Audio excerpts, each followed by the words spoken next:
more for shy say eh mammy phone and more started free ye say BECE Jimuska ye see student be into 550 no munya ye free munya ye free ye yes can be mamo munya ye free oba no ntimi nkotro exams na mane metena fie na do ni MPP aban time now e free money anso na BECE mo kotro ni free mo kotro mo resources so na e free ya na mo akoto and samama amafo wie na se yesi mo metua 550 amusu ni say mo amusususu bo fruit musususu kurikuri musususu awie su musususu katikeke amusu se munya ska nkotua no yenya modai munya ska nkotua nti yenya dai mo aba na moto ye na hu nsunsanso so no mo aba na moto ye no hu nsunsanso eno no shai se oba na nkotro nti yenya dai shai se otimi ntwira o metre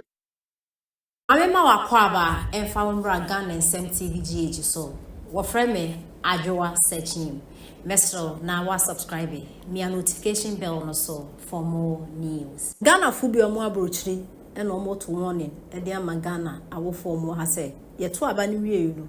December ni mu wo ne mu na be yen nsem bebre wo Ghana ha za dem omo abrochiri no mu na mo hwe yen ene de ye ho ene akoto ya be fa mo ho what we go so warning mo sa BECE ho nsem aba 550 Ghana cedis bi no abrochi friends e mo bia fa phone from they mean business e mo bia from o hwe na wontumi nchoba school unit BECE from 2016 to 2024 BECE registration ya nti ho asemta eni sifu se wontumi njia amna ya keka ndisi kumbe kancha yese 550 for BECE registration no ya keka and now you see some akase Ghana na be ya timemfo ne ka ho politicians ka ho abodo a won ende ka ho de tuze papa ka ho wo fa ka ho anti ka ho anka ka ho say nyeyeda teachers mambofu because obi a person wi Ghana security teacher mfo ho a chiro mu wo krom ha 8 good years because omu ntumi e fa list Edo kwana still na ebi mu squeeze omo ho e the list and faso ni so e ma secondary school so muntia e na be yensem me de be ba ko school a enema meto nyenya marketo meanwhile enema no omo e trauma parents so omo nto no e yo omo anka omo selfish interest enema because e yo omo ehi say omo fa ne ko school free ndi so omo ko school free ni yenya faso bia dia eni ye na ye be mamus e kada mabo and I'm modern sana free education si wo betwemu si wo ntwe free SHS si wo betwemu si wo ntwemu and nyame no obetumi aka in the next 4 years here the enemy BECE say headmasters no registration no munye skendi no and on be sabotage aban na or the science mu policy ne ban na omo atu nyame ayado aban no ko for the past 8 years parents be no wa watua BECE fee Obasan so ko secondary school a ontua Ghana for so mompe na me chese aho na mo amusu 550 months as usu sen usu ana enu mana oba ne nkodo kokwe ana pekenke bi ma no nkoto ana price what vicinity no nkoto me akasa na se me kokro ma ache na mehwe because from 2016 na mo Ashanti region na mefa Abrepo junction ni hu mofra a omugina street etwade penfun ko a me ba akra be 2 years ni enso me hu mo from gina opombulo na ehie jowulu ho no se la pass etwade na say be fokrum say they are going back to the street me kwa kohwe musu mo wodi aja mo kra 550 dukresa na me se metie mo sika na mama bi se mpacho mama mabo na mba betelefi scan kam de betu je ma hye no kamehye no na hye drobe na bofa no obetelefi na chese asem de na asem ko yensi ese na ensem no esi ekoy se wunya nipa mti se ya so mu di o man so a na ye hwe sa appointment ya so a wo kan Mahama president Ibrahim Mahama ene Lordina Mahama Sa Mahama family no. The Trema the Mahama cube. Yes. Sa nkofu mi ense hwe. Ghana for ye ka kire mo ne wo TV su, movement TV su say. E time will come. Yadi omu bia appointment ya wa ye beba. say road minister na Mahama appointee ye energy and ebia Lordina appointee PMMC and Ibrahim appoint no the list is there ya de bebremo he appointment ndo do no a de waye pa aye Lordina enti amamuwa we ankoyi a ehun subo kase no Ghana for ye de bebo Lordina because appointment mu fa kase na wona aye ni nyina wo ho and nyase bia ye tradwe anum hwe wo ya de ani andi sinum no enema ekoso nipa bi mpe no wo mso ni edi nkomo enti those listen ye wo ho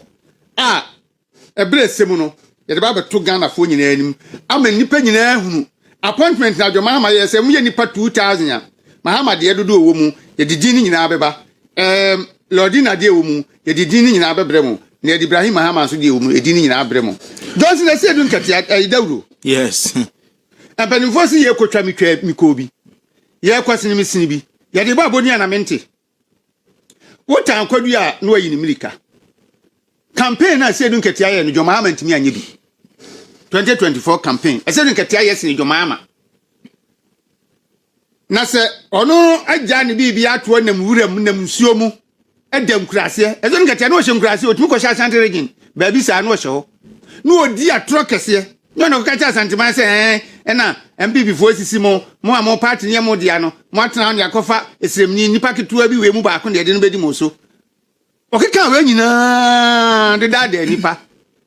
tumi no ba ya wodin lesi ba no ato atwene